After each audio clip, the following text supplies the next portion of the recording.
La boutique du Real Madrid est en ébullition. De l'autre côté, nous avons le FC Barcelone qui s'est permis de faire l'inacceptable. Les gars, on en parle maintenant.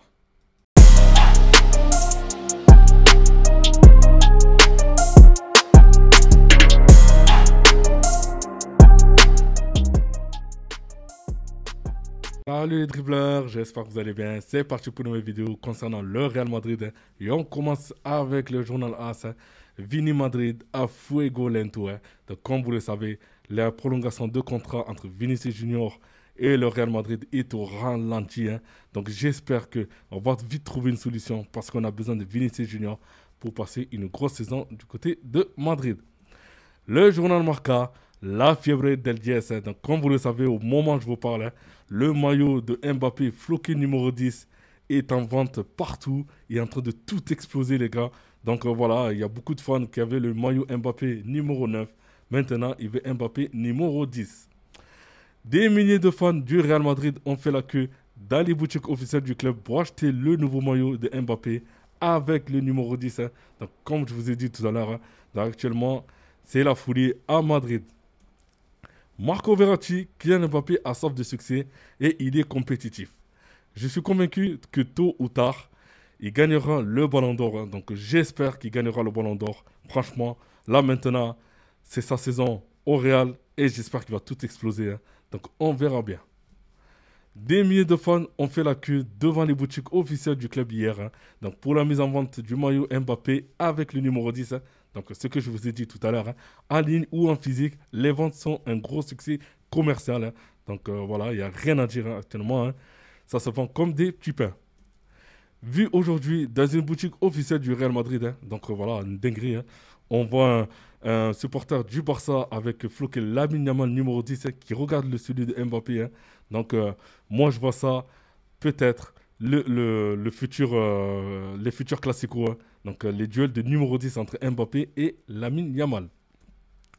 Breaking, le Real Madrid a décidé de bloquer la vente de Diego Aguado cet été. Il reste au Real Madrid. La raison, Xavi Alonso l'aime beaucoup. Donc voilà, donc, je pense que peut-être on risque de le voir dans l'équipe première. Donc on verra bien. Vinicius Junior, j'ai déjà accompli beaucoup de choses, mais mes rêves sont loin d'être terminés. Je veux remporter plus de trophées avec mon club, remporter des titres, le plus important avec le Brésil, et continuer à inspirer la prochaine génération à croire en elle. Donc voilà. Mais voilà, comme quoi il aime le Real Madrid, mais j'espère qu'il va vraiment prolonger au Real. On continue. À l'heure actuelle, Hendrik devrait hériter du fameux numéro 9 et Mansantuno du numéro 16. Donc voilà, comme le numéro 10, c'est Mbappé. Donc il reste vacant. Donc maintenant, c'est Hendrik qui va prendre le numéro 9.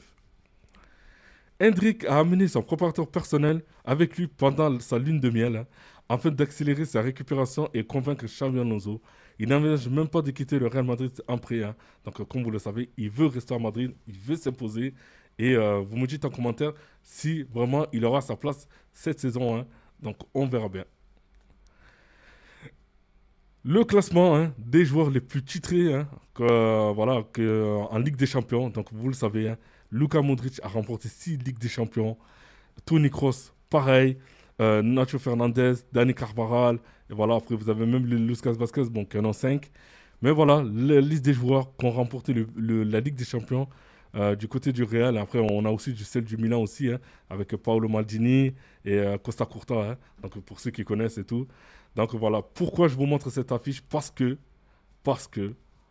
le FC Barcelone a fait un communiqué sur sa chaîne officielle. Donc on ne lui a pas rendu l'hommage qu'il méritait. Son grand dernier service a été sa passe pour Koundé en finale de la Coupe du Roi. Donc la chaîne officielle du FC Barcelone a rendu hommage à Luka Modric à sa manière. Et franchement, c'est un gros chambrage qu'a fait le FC Barcelone. Je manque, c'est un grand manque de respect. Et, de chambrer un joueur qui a remporté 6 Ligues des Champions, d'accord? Autant de Ligues des Champions que le Barça, mais qui se permet de chambrer Luka Modric, sachant que Modric n'a jamais mal parlé du FC Barcelone. Je veux dire, Modric, franchement, on n'entend pas parler, que ce soit en dehors du terrain et dans le terrain aussi, concernant le FC Barcelone. Mais honnêtement, je suis très très déçu du comportement du FC Barcelone. Parfois, il faut avoir un peu d'humilité. Voilà, même moi sur ma chaîne, j'essaie d'être objectif avec le Barça, avec le Real Madrid, bien sûr, qui est mon club de cœur, le club que je supporte longtemps. Mais quand je parle du Barça, j'essaie d'être toujours objectif. Mais là, franchement, pour moi, c'est un grand manque de classe qu'a fait le FC Barcelone envers Luka Modric, hein. Donc, j'espère que le Barça fera un communiqué d'excuses par rapport à ce qu'ils ont dit. Mais honnêtement, voilà quoi. Je veux dire qu'on est là pour le football, on n'est pas là pour chambrer comme ça. Et c'est vraiment dommage hein, parce que si le FC Barcelone va rentrer dans ça, au Real Madrid, hein, comme vous le savez, nous aussi, on peut commencer à chambrer, mais comme on a aussi de la hauteur et comme si on a aussi de la classe, on ne peut pas se permettre de chambrer des joueurs du FC Barcelone comme le Barça l'a fait à l'heure actuelle, hein. Donc en plus, en plein prépa, je veux dire, le Barça, actuellement, ils sont en plein prépa. Le Real Madrid reprend sa prépa le lundi, d'accord, lundi 4 août. Donc c'est vraiment dommage que on voit ça, quoi. Et honnêtement, je suis un peu déçu de la réaction de Barcelone, hein. Donc vous me dites en commentaire ce que vous pensez de ce que je viens de dire, de ce qu'a dit Barcelone, ok, hein. Donc voilà, donc n'oubliez pas de commenter, liker et aussi de vous abonner, hein. Voilà, aujourd'hui c'était une petite info concernant le Real Madrid, hein. Comme vous le savez, c'est très calme à Madrid. Petit à petit, il y a des choses qui vont arriver, mais à l'heure actuelle, hein, donc je pense qu'on aura beaucoup plus d'informations à la reprise, hein, qui sera le lundi 4 août, hein. Donc je vous tiendrai informé. Donc n'oubliez pas de commenter, liker et aussi de vous abonner. Les pouces bleus, d'accord? Et merci aussi de m'avoir soutenu concernant ma chaîne, hein. Et je vous dis à demain. Bye bye.